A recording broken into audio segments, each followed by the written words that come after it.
ఈ car racing కేసులో కేటీఆర్ అరెస్టుపై ఉత్కంఠ నెలకొంది. ఇవాళ్టితో హైకోర్టు ఇచ్చిన మధ్యంతర బెయిల్కు గడువు ముగియడంతో అరెస్ట్ అవుతారా అనే సందేహాలు వ్యక్తమవుతున్నాయి. ఇప్పటికీ ఏసీబీ ఈడీ 2 ఎఫ్ఐఆర్లు ఫైల్ చేయగా A1గా కేటీఆర్ను, A2గా ఐఏఎస్ అరవింద్ కుమార్, A3గా BLN రెడ్డిని చేర్చారు. అయితే ఇవాళ కేటీఆర్ క్వాష్ పిటిషన్పై విచారణ జరుగుతుండగా high court not to arrest order పొడిగిస్తుందా, కేసును క్వాష్ చేస్తుందా అనే దానిపై అరెస్ట్ అంశం ఆధారపడి ఉంది. ఈ కేసును ఏసీబీ ఈడీ దర్యాప్తు చేస్తుండగా హైకోర్టు ఆదేశాల కారణంగానే ఏసీబీ ఇప్పటి వరకు నోటీసులు ఇవ్వలేదు. కానీ ఈడీ మాత్రం జనవరి 2న అరవింద్ కుమార్, జనవరి 3న BLN రెడ్డి, జనవరి 7న కేటీఆర్ విచారణకు రావాలని నోటీసులు జారీ చేసింది. దాంతో కేటీఆర్ను అరెస్ట్ చేయాల్సి వస్తే ఈడీ ఏసీబీలో ఎవరు ముందుగా అరెస్ట్ చేస్తారని చర్చ నడుస్తుంది. ఇదే అంశానికి సంబంధించి పూర్తి సమాచారం మా ప్రతినిధి అమర్ అందిస్తారు. అమర్,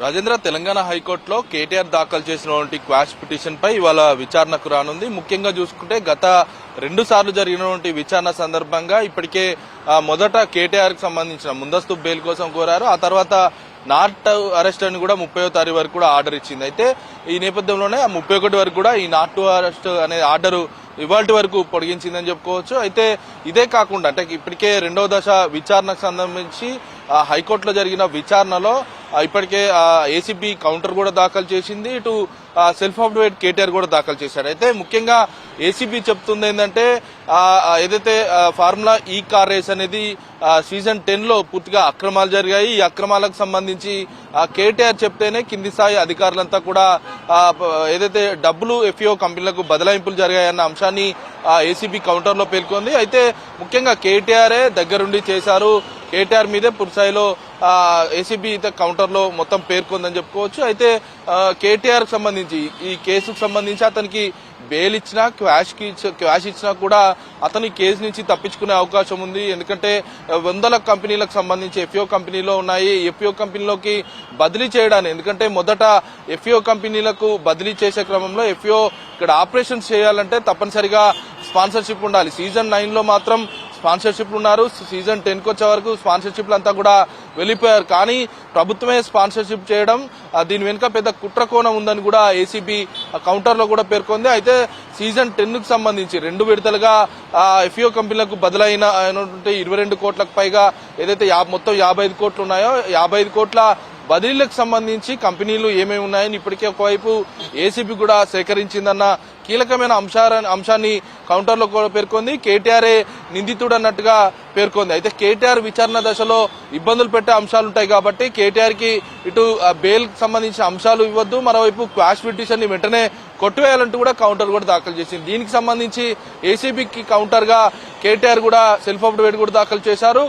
నాకు ఎలాంటి సంబంధం లేదు, ఓన్లీ ప్రభుత్వ నిధులనేవి ప్రభుత్వ అధికారుల చేతుల్లో ఉంటాయి, హెచ్ఎండిఏ చేతుల్లోనే ఉంటాయి కాబట్టి హెచ్ఎండిఏ సంబంధించిన వాళ్లే బాధ్యులవుతారు. నాకు అనవసరంగా నన్ను ఇరికించే ప్రయత్నం చేశారు, నాకు సంబంధం లేని సెక్షన్లు నన్ను అందులో మెన్షన్ చేశారు, A1గా మెన్షన్ చేయడానికి ఇప్పటికే సెల్ఫ్ అఫిడవిట్ లో కేటీఆర్ తప్పుపట్టారు. ఇదే కాకుండా 10 కోట్ల బదలాయింపులు ఏవైతే ఉంటాయో హెచ్ఎండిఏకి సంబంధించిన పరిపాలనా విభాగం నుంచి అనుమతి తీసుకోవాలనే అంశం ఉందో దానికి 10 కోట్ల పైన ఏదైతే బదిలీలు జరుగుతాయో పరిపాలనా అనుమతులు ఏమీ అవసరం లేదంటూ కూడా కేటీఆర్ పేర్కొన్నాడు. వెంటనే క్వాష్ చేయాలంటూ కూడా సెల్ఫ్ అఫిడవిట్ లో కేటీఆర్ అయితే పేర్కొన్నాడు. అయితే ఈ ఓవరాల్ గా ఈ కేసుకు సంబంధించి చూసుకుంటే ఈ ఫార్ములా ఈ కార్ రేస్ అనేది మొత్తం 50 కోట్ల బదిలీలు జరిగాయి. ఆ తర్వాత ఎఫ్ఈఓ కంపెనీలన్నీ కూడా నిరాకరించడం, సీజన్ 10 అనేది రద్దయింది. కేటీఆర్ చెప్తుంది ఏంటంటే తప్పనిసరిగా రీఫండ్ పెడితే ఎఫ్ఈఓలో ఉన్నటువంటి డబ్బంతా కూడా 50 కోట్లు మన ఖజానాకు చేరుతుందని కూడా కేటీఆర్ చెప్పాడు. కానీ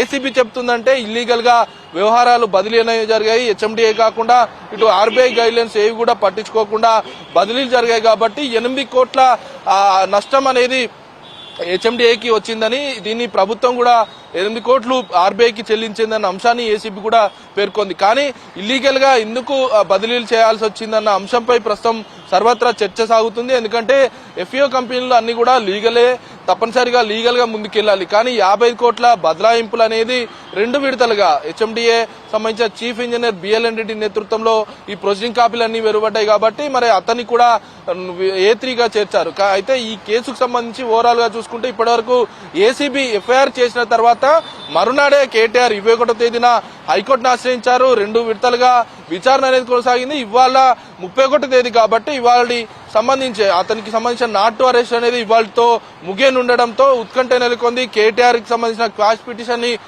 కోర్టులో మాత్రం యాక్సెప్ట్ చేస్తే మాత్రం తప్పనిసరిగా అతని మీద కోర్టు కేసు అనేది క్వాష్ అవుతుంది కాబట్టి కేసు ఉండదు కాబట్టి అతను ఫ్రీగా ఉంటాడు. లేకుంటే మాత్రం కేటీఆర్ ఏదైతే పెట్టినటువంటి పిటిషన్ సంబంధించి క్వాష్ ని వెంటనే కొట్టేస్తే మాత్రం కేటీఆర్ ని అరెస్టు చేసే అవకాశం అయితే కనబడుతుంది. ఏసీబీ ఒకవేళ కేటీఆర్ క్వాష్ పిటిషన్ కొట్టేస్తే మాత్రం ఇవాళనే అంటే కొట్టివేసిన మరుక్షణమే ఏసీబీ చర్యలు తీసుకునే అవకాశం అయితే కనబడుతుంది. కేటీఆర్ ని అదుపులోకి తీసుకుంటారు.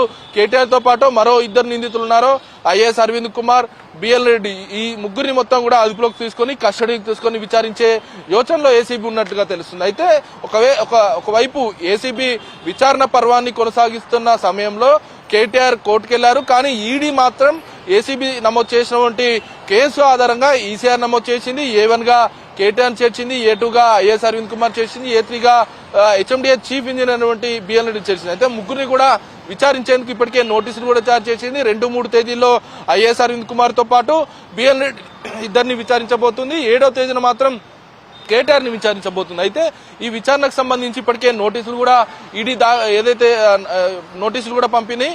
ఈ నేపథ్యంలోనే మరి కేటీఆర్ సంబంధించి ఇటు మరో 2 నిందితులకు సంబంధించి ఏ విధంగా విచారణ ఉండబోతుంది అనేది ఒకవైపు ఉత్కంఠ కొనసాగుతుండగా మరి కేటీఆర్ సంబంధించిన ఫార్ములా ఈ కార్ రేస్ లో ఏసీబీ ముందు అరెస్ట్ చేస్తుందా లేకుంటే ఈడీ ముందు అరెస్ట్ చేస్తుందా అనేది ప్రస్తుతం రాజకీయ వర్గాల్లో ఒకవైపు చర్చ సాగుతుంది. మరి ఇవాళ దానన్నిటి కూడా ఎండ్ కార్డు పడే అవకాశం అయితే కనబడుతుంది. ఎందుకంటే హైకోర్టులో 12 గంటల సమయాన విచారణ సాగనుంది.